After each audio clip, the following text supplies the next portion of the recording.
He's Howard Ibach, former copywriter and creative director and the author of 2 books on the creative brief. And he's Henry Gomez, an ad agency strategist with 28 years of experience. Together, Henry and I are the Brief Brothers. We love talking about creative briefs, briefing, and advertising. Today, we're going to talk about some advertising stuff because we have a young guest who came to our attention by something she did on LinkedIn that just was pretty cool, showed her chutzpah and her tenacity. Her name is Christina Olson-Pinjusik, and she's going to tell us more about what she did, and we're going to show you what she did. Let's join the conversation. Okay. All right, Henry, we are back with another episode of the Brief Brothers, and we're delighted to welcome Christina Olson-Pinjusik. She came to my attention on LinkedIn, which is where we find some really cool and interesting people. And she did something that kind of reminded me of what I tried to do when I was trying to get my first copywriting job. And we're going to talk a little bit more about that. But first, let's just say hello. Welcome, Christina. We're delighted to have you. Thank you, guys. I'm really happy to be here. And we're happy to have you. So Christina is a student, a grad student at CCNU, NY, City College of New York, in their, tell me again, it's the branding and marketing something or other? It's branding and integrated branding and integrated communications, but it's basically like advertising. It's a master of profession. So it's very hands-on, interdisciplinary. If only I had something like that when I was starting out, but I didn't. So what Christina did to get our attention was what any, I think, intrepid, powerfully motivated young person is going to do, or those with the courage to do it, is to do something unusual, unexpected. And she posted something on LinkedIn that, as I understand it, I think it's not unfair to say, kind of blew up your feed and got a lot of attention. I'm going to do a screen share right now and show you just one of the, she posted 2 slides, but this is the one that really just got a lot of attention because she is trying to find an internship. You're finishing up your first year. This was a summer internship you're going for. Yeah. And I saw this and I said, good on you, as they say down under. You know, you've got to take risks. You've got to put yourself out there because the competition is fierce. And so she posted this big and bold message to announce that she was available, your new favorite intern, AKA the Christina trademark. Mm-hmm. And Christina, tell us what happened. And in the process of doing that, tell us, about your journey into advertising. Mm-hmm. Well, yeah, so this idea kind of, I mean, I'll be so transparent. I made this in class because sometimes I zone out in class and I just sit and dilly dally a little bit. I hope my professor doesn't see this. And I don't worry, he's probably not among our 2 loyal viewers. Although I'm going to reach out to him and get him to be a guest, and so maybe that'll. he's a gentle, wonderful soul, so I think he'll understand. But yeah, no, it was one of those days. I find that my best ideas kind of come to me when I'm not really trying to come up with anything. And I started the process of applying for a few internships, and I noticed, when you're writing the cover letters, it's very boring. I think it's really hard because you sound so stiff. You have just a few short paragraphs, and then you have all these looming, LinkedIn articles about how to write a cover letter. It's like, don't write too much, don't, say too much, keep it short, but say the most, important things. And even though I view myself as a writer, I have a hard time writing them out, trying to explain who I am. It sounds welcome to the club. Welcome to the club. Yeah, right. Exactly. It's just, I would really like to work at this agency, and this is what I think it could do for me. Duh. I also realized that a lot of hiring managers are reading these day after day, and hundreds of these a day, and I thought how do you stand out? And then the second influence on this was, so I started my master's last fall at the BIC program, which it's a phenomenal program. The way they've structured it and the industry, connections we get and the hands-on experience. You're not just sitting there trying to analyze an ad. You have to do it. and it was terrifying. And the imposter syndrome was next level at the end of the last semester. So we did this, one of the biggest assignments we had in this class called idea development was to create brand identity guidelines, which was inspired by Christopher Dolan, if I remember correctly. He did that a few years ago, and it's kind of like, it's a parody of the standard brand guidelines that you will find online, but also parody of yourself. And you have to keep a corporate language, but you also kind of have to wait to have a sense of humor. And I told my professor, Nancy, who's also one of the founding partners of BIC, I told her, I was like, I have an identity crisis now. Like, I don't know who I am. Why would you make me do this? You know, I couldn't just go like, hi, my name is Christina, I like long walks on the beach and love listening to Beyonce. Like, I had to like dig deep into who am I and what makes me me, and also design it. And I mean, I sacrificed a lot of sleep, a lot of hours, a lot of sanity. I cursed out InDesign more times than I could count, but I finished. I finished it, and it did really well, and I was really proud of it. And to this day, a lot of people, when they look at my portfolio, they compliment me on it. So that was my first exercise in objectifying myself. And I was like, why don't I keep that thread going? So when I was thinking about this whole internship thing, and you know, I'm vying for their attention, and I feel like internships, it's because you're a rookie, you're a new beginner, and you're like coming to this company, it's just like please just give me a crumb, you know. You already feel a little bit low, so I thought like, how can I find a way to kind of show who I am, but also at the end of the day I'm selling myself. So then I, in class, thought, oh my god, why don't I just do an instructional manual? Like, I'm a product that you will put to work. Here are my settings. Here are my language settings. The Italian is in beta mode. I want everyone to know that. I don't speak Italian, but I practice on Duolingo. And I had actually, those leftover pictures were from my brand identity guidelines. So I basically created that in class and just made a manual. And then I sent that in to a few, you know, of my applications. And then I saw on LinkedIn that a girl that I knew from undergrad posted a very standard kind of Canva made, like, I'm looking to intern with you, which, you know, cute. I like that, putting yourself out there. I wrote like a blog post about this recently, but I never really liked LinkedIn. So it's kind of ironic that I blew up there. I'm starting to like it now. And I realized TikTok, like, it's not. no, wait, you don't like TikTok or no? No, I'm just saying it's not TikTok. I mean, TikTok Oh is no, its own little beast, you know, so it's, you yeah, know. exactly. Very, very different. And people are very, you know, corporate speak on LinkedIn, which I make fun of all the time. So that's also kind of why I posted this, because I was like, well, you know, I might as well post it on LinkedIn. And that's why I was so little extra bold in my caption, where I was just like, dear hiring managers, this could be yours. Which is kind of my anti-corporate speak tone. Posted it and didn't think much of it, and that's, you know, ironically when things happen. And suddenly I was taking in all these like reactions and comments, and people were messaging asking me for personal branding advice and everything. And I'm just like, I just got here. What do you mean you want like from me?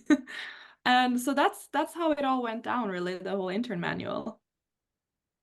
I think it's wonderful. Has the internship materialized yet? Are you still working on that? I did kind of say on LinkedIn that I would name drop every company that didn't hire me, but I won't, because, you know, I don't get bitter, I get better. And it's also, you know, everyone needs a villain story, so no. But from the agencies that I applied to, no. But I also realized that it's a lot of hard competition. There's a lot of talented and creative folks. And I did speak with a professor of mine, and she said that, you know, for this, a lot of companies prioritize second year grads because it's kind of easier to transition should they want to keep them or other things. So I'm being delusional and counting on that being the reason. But there was, I will say, this is kind of like the sunshine story of doing this, is that I had someone reach out to me. And this was someone that wasn't looking for an intern, was kind of running their own newly founded company. And they just liked my my post. They saw that on their feed and they liked my personality, which shone through, and they could see how I could help them in their company. So that's kind of in the works at the moment. So not an official announcement, but something, yeah. We call it chutzpah. And that's Yeah, really what that's the word I was thinking of. Yeah, that's what Yeah. and that's what attracted me. Have you heard the word before? I think it's is it Yiddish? Is it It's Yiddish. It's a It's Yiddish word that means you have you're Gumption, very gumption. gumption, very forward, not afraid to Fearless. not afraid to put yourself out Yeah, there. you're fearless. Right. So See? while you're studying all these other languages, consider Yiddish because it's got some great terms. Yeah, I think living in New York, I'm starting to hear so many, you know, I'm from Norway, so there's a lot of things that I didn't hear going up there. So and I you're not might gonna as hear well. much Yiddish in Norway, I don't think. No. I'm sure there's, you know, So I just have a few observations real quick. One is advertising graduate student taps into the power of advertising to get internship, right? Like that's Film at the first 11. thing. It's like, is that we're breaking like that's the thing that, you know, is surprising, that shouldn't be surprising, is that Right. somebody that's going into the creative field decides to use a little bit of creativity to promote themselves. I think, you know, we've seen one of our LinkedIn buddies post advertising agencies advertising themselves, and David Moore. I think that that's a lost art Mhm. in terms of self promotion for agencies. Forget about for people. We know a few that are good at self promoting on LinkedIn because they're freelancers and so forth. But it seems to me like LinkedIn is the ideal environment for agencies to be really creative in promoting themselves. Yet you hardly ever see anything creative from an agency in LinkedIn. It's mainly corporate messages. Sometimes like, hey, we won this award or whatever, but nothing really about what makes the agency great or why people should hire the agency, which I think is a shame and I think is a wasted opportunity. But the other observation I made was that I was snickering when you were saying that you don't like LinkedIn for all the corporate speak, and I roll my eyes all the time when I see stuff. And my own description on LinkedIn on the about section says, not a guru, Sherpa, ninja, or evangelist. Because that's like how people, you know, I'm a brand evangelist, I'm a ninja. Come on, man. Yeah. You know, I've got one buddy I haven't seen him in years except on LinkedIn. His name is Gene Payne. He's a brilliant copywriter and creative director. I met him when I was second, maybe third job in the industry at Kaufman York and Compton in Milwaukee, which is a pretty good shop. And he was a copywriter and I was a copywriter. And he's moved on to Chicago, and he's had a pretty good career. And he's now, you know, he's a man of a certain age without naming numbers. So when you get to be too old in our industry, it's a dangerous time. So he's between jobs. And that was the line that he used for a promotion on LinkedIn. His photograph in the middle and Steve Jobs on one side and Steve Jobs on the other. And it says, I'm between jobs. And it was really clever, right? It was really clever. And and Henry makes a really good point. This is the place, or at least it seems like it's the place, to do that kind of thing, to have that kind of fun, and we just don't see it. So Yeah, what you did stands out because there's so little of it. So good for you. And even if you don't get this internship right away, you've done two things. Number one, you've learned about how being fearless, what it's like. And I can't say you, maybe you can tell us, but I'm gonna guess that most of the responses you've got in all this blow up that's happened has been positive. Even Yeah. if they're not saying I can't hire you, but good for you. And the fact they're asking for your advice tells you that they think there's no imposter syndrome going on right here. I think you can dismiss that right away. And the other thing is that this is practice. This is excellent practice for the next time. Next year when you finish it's a 2-year program. Yeah, yeah. Yeah. So next year, then, middle of your spring semester, as you start thinking about internships or full-time jobs, you've got something under your belt. You're gonna have Christina 2.0 to Yeah. promote Yeah, I have to like do an upgrade on my on your system. Yeah. yeah, like maybe I'll just go the AI route and just like new humanity. No. You said it yourself early in our conversation when you said that you have your best ideas when you're not even thinking about your best ideas. This is how it works. Have you Oh, read yeah. a book? Have you read a book by James Webb Young called A Technique for Producing Ideas? I've heard of it. I have not yet read it yet It's though. $6 on Amazon and it's like 50 pages. Mhm. And it's got a foreword by Bill Bernbach. I gave it out as required reading when I was a creative director for everybody on my staff, and I would highly recommend it for you because in it, and this was published in the late 40s, so it's been in print for decades. In it, he explains how the mind works to come up with an idea. And once you realize that these 5 steps are the essentials, and you figure out where you are in the process of coming up with an idea, you can train yourself to do what you need to do when you're at a particular step. And what you described was the subconscious part. You've been thinking and thinking and thinking and thinking, and now I need to kind of turn it off and walk away. And that's when the subconscious takes over. And you're out walking your dog, you're doing the dishes, you're folding the laundry. Boom, you got an idea because you're not thinking. I love when my brain does that. It's just like, thank you. That's what I was Right. waiting for. We had Right. this moment last semester. We had like we were doing a multimedia thought campaign for New York Ferry, and we were throwing all kinds of ideas out, and there's like, no, that's not good enough, not good enough. And then like suddenly it just clicked with us, and we found a new direction, and we turned it around in like a week, and then presented, and then got like an A+. So Are you a procrastinator at all? aren't all creatives? Yeah, all writers are. Oh So yeah. I actually think that it is a sign of a creative person, and it's actually a way of forcing yourself to use that subconscious mind, because when you're procrastinating, you have that thing pending, but you're expressly pushing it out of your conscious mind. And connection, despite the fact that you don't appear to be doing anything, connections are being made. And that's why when the deadline comes, it comes to you. And it's not that suddenly it came to you. It came to you in pieces over the period of time that you were procrastinating. That's not to say it's always advisable to procrastinate. And I've gotten burned a couple times in my long career. But I do feel like I work better under a deadline. And the more that I kind of just push it off, it kind of percolates underneath.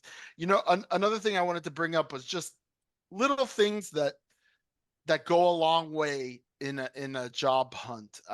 I worked once with a great copywriter named Larry Gordon. And I remember we hired him, I think, as an intern, and then ultimately he came aboard and be at the agency I was at and became a full-time copywriter. Now the guy's really established, award-winning copywriter. But one of the things that he did was his email address was hirelarrygordon@gmail.com. Just a little thing like that. And I kind of stole that because when I was looking for a job, I got your new planner at gmail.com. So that Which I was still kind use. of which I have as like it's, if you go to my website, that's the address that's linked to it. But it's just very interesting to me that those little hints that help you to stand out. Imagine you see somebody's resume and it's a regular resume, but that email address is hirelarrygordon.com. I mean, that's a pretty clever way of staying in people's memory. And I mean, this is 15 years ago that I worked with a guy and I still remember his email address. So It's Christina, funny. what are some of your classmates saying about what you did? Oh, they think it's hilarious. They also know me, so they're not surprised that I'd pull a move like this. Because first day of strategy class, I was asked to brand myself, and I said class clown, and then everyone laughed, and then I was proven. Well, then you kind Oh, of raised the bar on yourself, didn't you? The pressure's on. yeah, I'm an only child, so I'm used to like entertaining myself and others. So it's innate. No, they've been very supportive. Everyone's been super nice, and I'm in a really great cohort. It's like a bunch of talented people. I remember when I started last year, I was thinking to myself like, oh, I'm a small fish in a big pond right now because everyone here is so talented, but the very we're all friends and everyone like pushes each other creatively, and the strategy people and the media people really work well with us creatives, and everyone's been like, they've come up to me in class and be like, I saw your posts, it was so good, and they reshared it. And also like I think today I made it to 5,000 reactions on the initial post, the one That's that great. went viral, and I think it was like 367,000 impressions now. And the thing is that, and I didn't note this in the post, that I feel like I have thousands of strangers rooting for me, which is very empowering when I'm so like inexperienced and really don't know what I'm doing, but trying my best.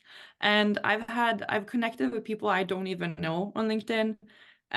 Yesterday, I commented on a new friend's post who I've never met, a guy in PR, and he replied like, "Coming from you, America's favorite intern." And I love Wow. that title so much. So Yeah. I had a presentation yesterday at it was our final. We're showing off our ideas from like briefs we've done with agencies, and at the end of the presentation, I wrote by Christina Olsen Pinusic, America's favorite intern. So yeah, definitely not afraid of branding Well, myself. um, you know, I think this is going to be an extraordinary lesson for you and for other people. And it's really a remarkable thing to hear. One one piece of advice I can give you about your next attempt at a cover letter, take the first paragraph and write the most powerful hook opening sentence you can and tell a story in one paragraph. Something about Mm, you.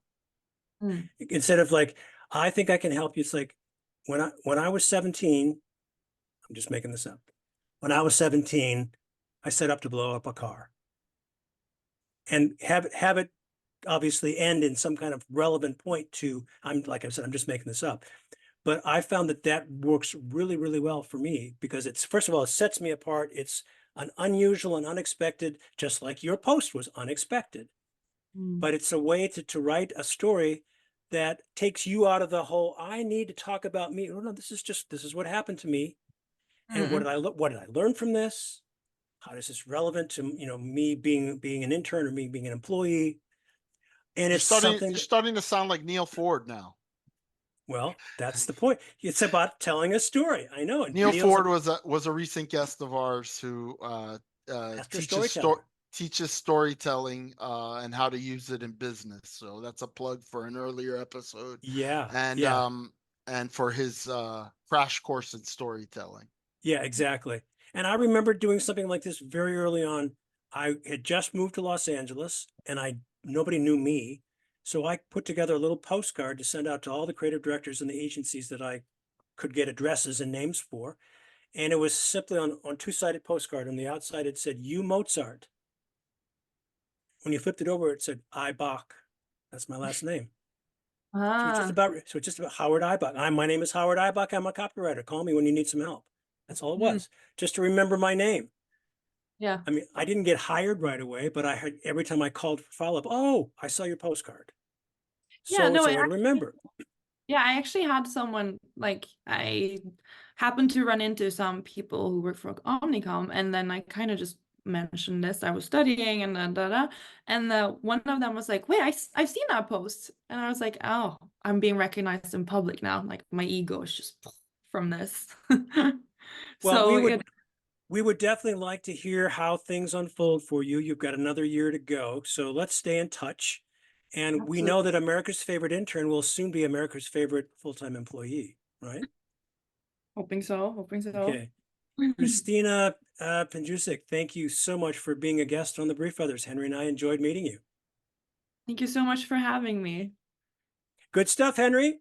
Good stuff, Howard. He's Henry Gomez. And he's Howard Ibach. And together, we're the Brief Brothers. Till next time. Bye-bye.